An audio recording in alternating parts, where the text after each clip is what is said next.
mataye da yawa sun shiga harkan bleaching ba su sani ba. Har ga Allah wa'yansu ba da niyyar su fara bleaching ba, kawai sun je shago ne sai suka siyo mai wanda ba su san wannan man kuma yana saka bleaching ba, wannan sabulun yana saka bleaching, ko kuma wannan abin da kika siyo yana da bleaching ko yana saka bleaching.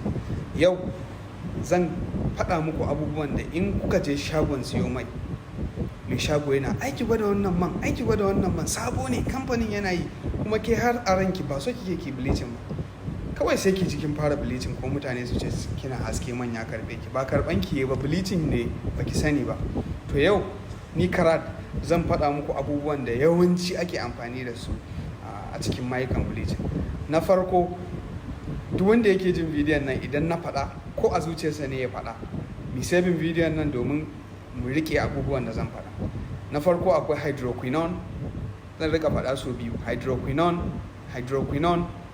corticosteroids, mercury ko kuma kojic acid. Yawanci a mayukan bleaching ko sabulan bleaching ko abubuwan bleaching ba sa rasa ɗaya ko biyu na wayannan abubuwan. Kina ganin su ki ajiye wannan man ki ce a'a Karat ya ce in an ga wayannan na bleaching ne. Zan rubuta muku su kuma za ku gan su.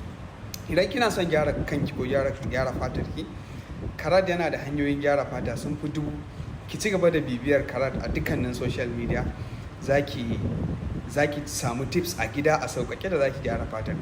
Sai mun haɗu. Na gode, na bar ku lafiya.